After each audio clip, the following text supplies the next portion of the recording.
Doctor Arun Viswanath, மன அழுத்தம் அப்படிங்கிறது பல பிரச்சனைகளுக்கு அடிப்படையாக இருக்கு.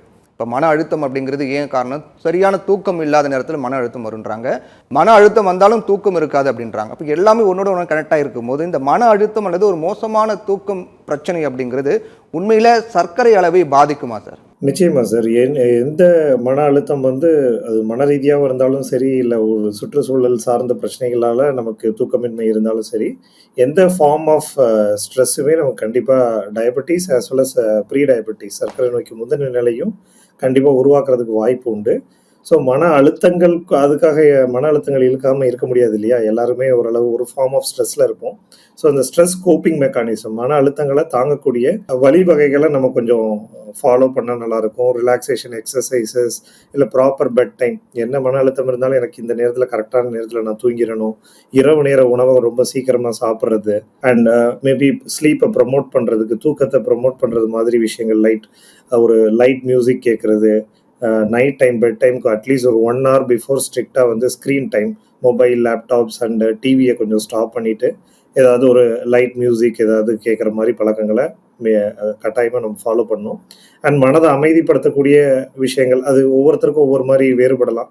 சில பேருக்கு யோகா மூலமாக அதை அச்சீவ் பண்ணலாம். சில பேர் இறை நம்பிக்கை உள்ளவங்க கடவுள் தியானங்கள் மூலமாக அதை அச்சீவ் பண்ணலாம். ஸோ ஏதோ ஒரு கோப்பிங் மெக்கானிசம், மன அழுத்தங்களை தாங்கக்கூடிய அந்த அந்த வழிவகைகளை நம்ம கண்டறிந்து அதை கொஞ்சம் ஃபாலோ பண்ணாங்கன்னா நிச்சயமாக அது மூலமாக இந்த டயபெட்டிஸில் ப்ரீ டயபெட்டிஸ் வரக்கூடிய கான்ட்ரிபியூஷனை நம்ம குறைக்கலாம். ஓகே, நம்ம தொடர்ந்து பேசுவோம் சார். டாக்டர் சிவபால முருகன், இப்போது சர்க்கரை அளவு தொடர்பாக நான் செக் பண்ணிக்க விரும்புகிறேன், நான் சர்க்கரை பிரச்சனையிலேருந்து விடுபட விரும்புகிறேன் அப்படின்னு நினைக்கக்கூடிய ஒருத்தவங்க அது தொடர்பாக அவங்க உடம்பு அடிக்கடி பரிசோதிக்கணும் அப்படிங்கிற மாதிரி விஷயங்களாக இருக்குது. ஒரு விழிப்புணர்வோடு இருக்கணும் அப்படின்னு நினைக்கிறவங்க எத்தனை முறை இந்த சர்க்கரை பரிசோதனையை செஞ்சுக்க வேண்டும்? எப்பப்போ என்ன எவ்வளோ டியூரேஷன் டைம் செய்யணும் சார்? அது உடல்நிலை சரியில்லாமல் இருப்பவர்கள் மட்டுமல்ல, நலமாக இருக்க விரும்பும் அனைவருமே பரிசோதனை செய்து கொள்ள வேண்டும். நார்மலாக இப்போ 30 வயது மேற்பட்டவராக இருந்தால் குடும்பத்தில் யாருக்காவது சர்க்கரை நோய் இருக்கு, அது குடும்ப வரலாறு இருக்கு, உடல் பருமனா இருக்கு, உயர் ரத்த அழுத்தம் இருக்கு போன்ற ஆபத்து காரணங்கள் கொண்டிருக்கிறவர்கள் அனைவருமே வருடத்துக்கு ஒரு முறை ரத்த பரிசோதனை செய்து கொள்ள வேண்டும். சர்க்கரை நோய் வருவதற்கு முன்பாக சப்போஸ் நீரிழிவு நோய் ஆரம்ப நிலை இருப்பவர்கள் அல்லது சோர்வு, அதிக பசி, அடிக்கடி சிறுநீர் கழித்தல் போன்ற ஆரம்ப அறிகுறிகள் கொண்டிருப்பவர்களுக்கு பரிசோதனை அடிக்கடி தேவைப்படலாம். மேபி ஒன்ஸ் இன் 3 months, அது மந்த்லி கூட, சிலருக்கு அதிக சுகர் இருக்கிறவர்கள் மந்த்லி கூட செக் பண்ணி அதை சரிப்படுத்திக் கொள்ள வேண்டும். ஸோ அறிகுறிகளுக்காக நம்ம காத்திருக்க தேவையில்லை.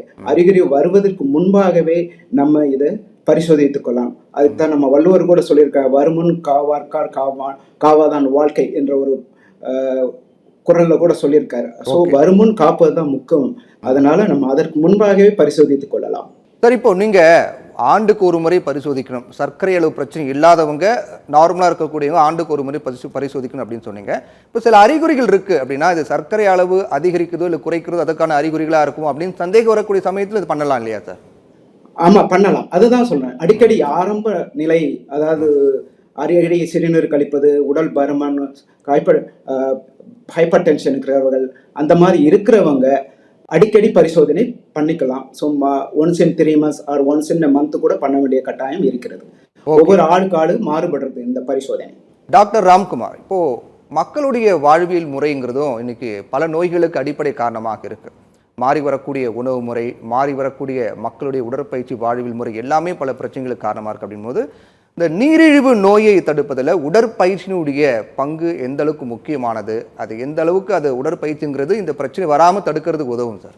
உடற்பயிற்சி என்பது ஊசி இல்லாத இன்சுலின் போன்றது. அதாவது it's a insulin without taking insulin சொல்லுவாங்க. அதாவது உங்களோட தசையை நீங்க எந்த அளவுக்கு யூஸ் பண்றீங்களோ அந்த அளவுக்கு உடம்புல இருக்கிற சர்க்கரை குறையும். பிகாஸ் நம்ம தசைகள் இயங்க நமக்கு இன்சுலின், அதாவது சுகர் தேவைப்படுது. ஸோ சுகர் அது இறக்கும் போது உங்களுக்கு இன்சுலினோட லோட், அதாவது இன்சுலினோட செக்ரீஷனை அது ரெடியூஸ் பண்ணும். ஸோ உங்களுக்கு ஃபியூச்சர்ல இன்சுலின் ரெசிஸ்டன்ஸ் வர்றது கம்மியாகும்.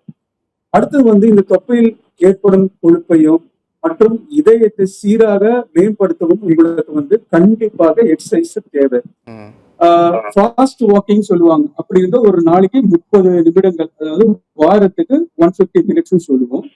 ஒரு விதமான வாக்கிங், அதாவது ஆர்டினரி ஜஸ்ட் ஸ்ட்ரோலிங் சொல்லுவாங்க. அந்த மாதிரி வாக்கிங் பண்ணும்போது உங்களுக்கு டெய்லி ஒரு 1 hour வாரத்துக்கு 5 நாள் பண்ணீங்கன்னா ரொம்ப நல்லா இருக்கும்.